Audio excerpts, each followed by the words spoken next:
Hi, this is Kristen McCracken, and I'm here with our Kino Chats interview with the luminous German actress Nina Haas. Welcome, Nina. Thank you so much. So happy to have you. Nina began acting at a young age, making her stage debut at age 14, and she has since starred in dozens of films, both in Germany and around the world, most notably in close collaboration with Christian Petzold, including Barbara, Phoenix, YELLA, WOLFSBURG, and JERICHOW, for which she has won a slew of Best Actress awards. I saw several at a 2018 retrospective here at Lincoln Center. They had a Petzold, which was great. I'm sure a lot of New Yorkers and became even more familiar with your work there. Nina's international roles include several films and several seasons of the Showtime series Homeland here in the US, and we have a lot to talk about, so let's dive in. Your film, The Audition, directed by Ina Weisse, is currently now available on virtual cinema here in the US. You play a gifted music teacher who gets caught up in an intense situation with a student, we'll say. Was that a new twist for you, learning to act as if you were playing the violin at a very high level?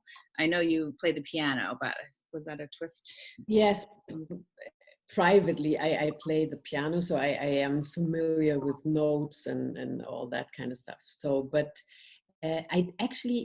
I think it was like now 15 years ago or 10 years ago, I had played a violinist before. Okay. So back then I had already a teacher because there I had to play a concert as well in this film. And I was lucky enough to get the same teacher back because she is just fabulous, because she teaches you this instrument with because it's quite intimidating, because it's kind of hard to get a good sound out of this instrument when you're starting. And she does it in a very intuitive and playful way. So, and by learning this instrument as much as I could, and learning these pieces that I had to play, which was nonetheless the chaconne from Bach, which is kind of one of the hardest things to play as a violinist, I kind of learned a lot about the character, about Anna as well, because it is this fight between control and letting go, which I don't even know if it's a fight. It's maybe something, for me, that is art. You gotta have a certain point of control of what you're doing, but in the moment of creation, you gotta be free enough to see what's going to happen, be open enough. And that is what Anna is for me as well, the character, that she also in her life doesn't know what's more important, the control or the letting go and letting air into the space and all that. And that was really interesting for me, seeing all that by working on this instrument. And then you also have your interactions with child actors, both in that film and in another film, which I watched last night, called Pelican Blood, which just blew me away, this movie. And you also play a mother. You play a mother in both films, and you also have interesting interactions with children in both films, shall we say. So I was blown away by the young actresses in Pelican Blood. Can you talk a little bit about working with children and how you developed relationships with them and what that was like? Well, for me, it's always very important that they feel very protected and comfortable with me, and that we never cross this line, that they never forget this is an act, and that they know we're playing, and then we can step out of this again. So in Pelican Blood, for me, it was always very important because there are quite some, how would you call it, tense scenes that this little girl also has to produce, and taking my reactions. So if someone always reacts to you, an adult, like, oh my God, that is, even as a child actor, I think hard to take.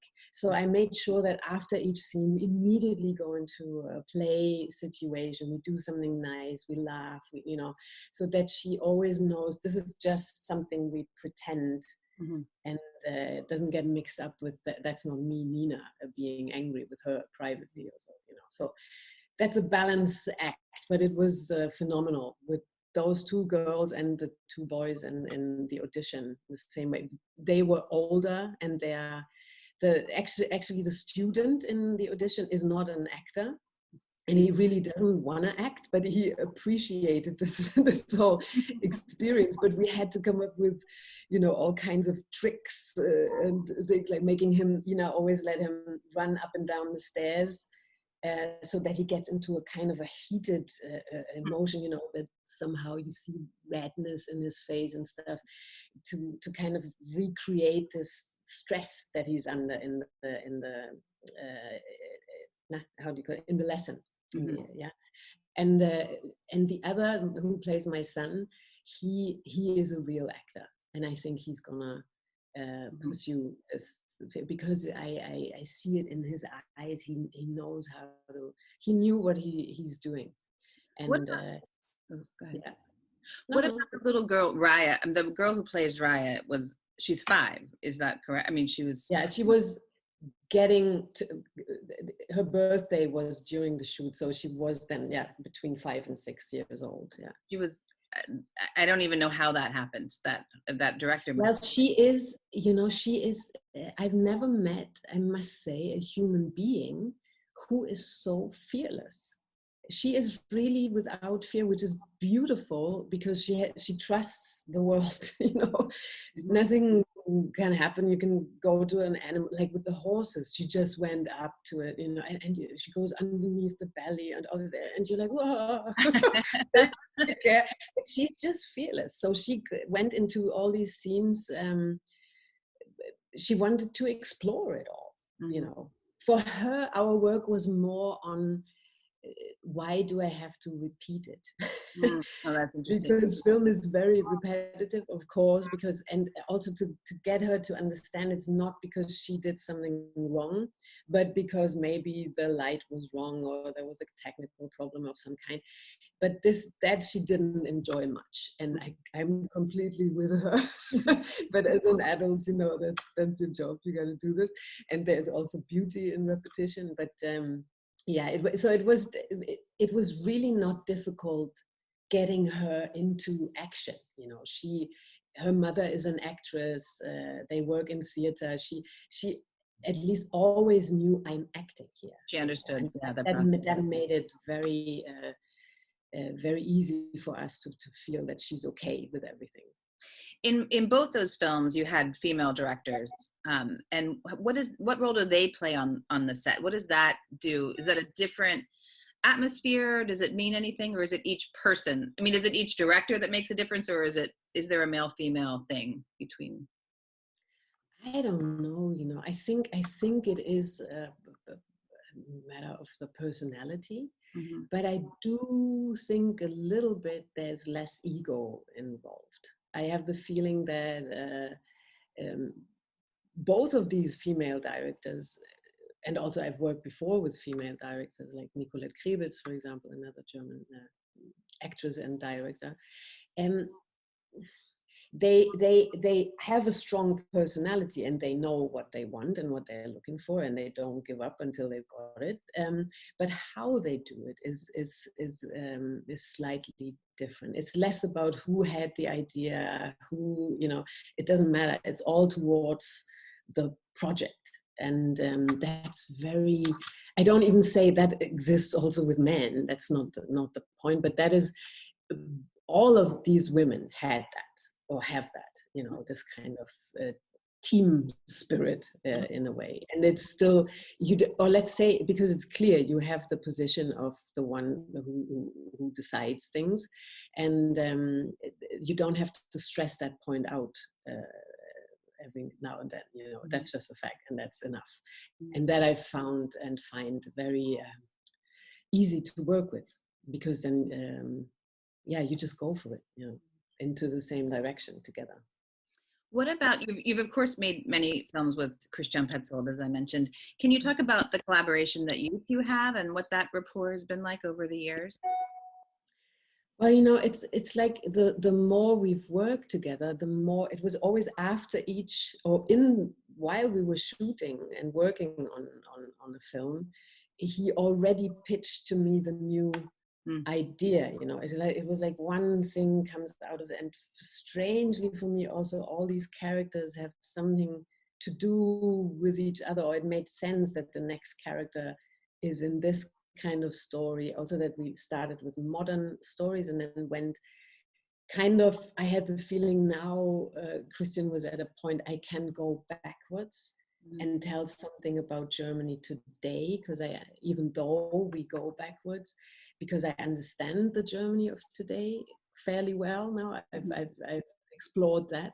And also that he now, with films like Transit, he can combine those two, you know. So to me, it made him, it was like a flow of characters and stories. So American audiences will remember your terrific turn as Astrid on Homeland. What was it like working on a big budget American production and then switching to television, where you got to kind of create a character over seasons and not just over one film? What was that like for you? It was very interesting and experience, and I loved it so much because firstly, it's true, it's a little quicker, the work, you know. You have to be more, because there's just so much material you have to put into the camera, you know. I loved that. I loved the pace, because you can't overthink things. You gotta be very well prepared, and that's what everyone was in the team and all the actors.